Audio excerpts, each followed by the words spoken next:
আসসালামু আলাইকুম। গতকালকে ঠাকুরগাঁও রোডের মর্মান্তিক ঘটনার জন্য আমি দুঃখ প্রকাশ করছি। যাই হোক, আজকে আমরা এসেছি ঠাকুরগাঁও রোড কাজীপাড়াতে একটি বিশেষ কাজে। শুনেছিলাম ঠাকুরগাঁও রোডের মানুষের নাকি একতা অনেক বেশি, আশা করছি নিরাশ করবেন না। পড়ার নাকি ভর্তি করতে যায়, তারা মাদ্রাসায় ভর্তি করাতে পারেনি, বই কেনার টাকা নাই বলে।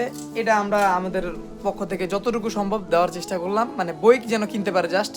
ঠিক আছে, তাদের জন্য ওষুধ নেওয়া লাগে।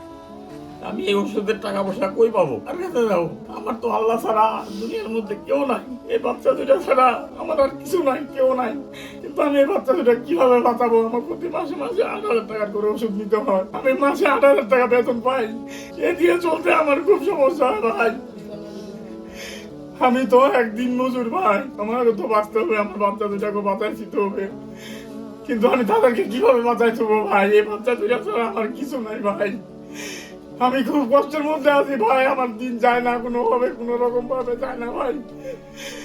এই বাচ্চা দুটা ছাড়া আমার কিছুই নাই ভাই। আমি দরে দরে মানুষের সাথে ঘুরি, মানুষ আমাকে নিয়ে হাসির পাত্র মনে করে, নানান ধরনের কথাবার্তা বলে, বেটা সাহায্য ওঠায় খাই, ভিক্ষা করে খাই। কিন্তু আমি তো তা না ভাই। আমার বাচ্চা দুটা বাঁচানোর জন্য ভাই, চিকিৎসা করার জন্য ভাই, আমি এমন কোনো মানুষের কাছে যাই না বা যাই না। কারো কোনো কথাবার্তা, কেউ মাইক দিলে, কেউ কথাবার্তা উল্টা সিধা বললে আমি কোনো প্রতিবাদ করি না। শুধু চাই যে আমার এই বাচ্চা দুইটা আমার কাছে সুস্থ থাক, আমি তাদেরকে সুস্থ রাখি সবসময়।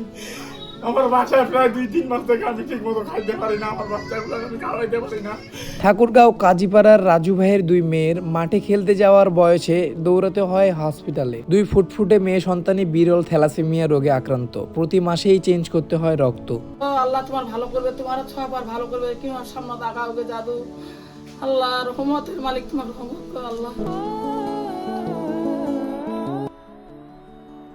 এখানে একটি পরিবার একদম বিপদের শেষ পর্যায়ে আসে, আমাদের সাথে যোগাযোগ করে। গতকাল রিয়াদ ভাইও আমাদের সাথে মোটামুটি আমরা বলেছিলাম যে এটা হচ্ছে মানুষদের বিবেকের উপর কাজ করবে যে আপনারা কতটা সহায়তা পাবেন। আর আমাদের ঠাকুরগাঁয়ে অনেক মানুষ রয়েছে, প্রভাবশালী মানুষও রয়েছে, এবং আমরা যখন বাইরে বেরোই অযথা টাকা খরচ করি।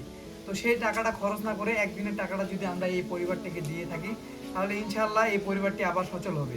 এই ছোট ছোট দুইটা ফুটফুটে বাচ্চার দিকে তাকায় অন্তত আপনারা সামান্য পরিমাণে কিছু টাকা দান করুন, এই পরিবারকে আবারও সচ্ছল হতে সাহায্য করুন। আর এখানকার আমি যদি একটু বলি আপনাদেরকে, এখানে যারা প্রতিবেশী আছে তারাও কিন্তু এখানে আসে, মানে এই মর্মান্তিক ঘটনা দেখে তারা চোখের পানি ফেলে দিছে। এটা আমি দেখে আমারও খুবই খারাপ লাগছে। তো এখন কথা হচ্ছে যে ঠাকুরগাঁর মানুষ আপনারা আগায় আসুন, যারা এই ভিডিওটা দেখবেন আপনারা একটু আগায় আসবেন, এই আশা ব্যক্ত করে আমি ভিডিও শেষ করছি।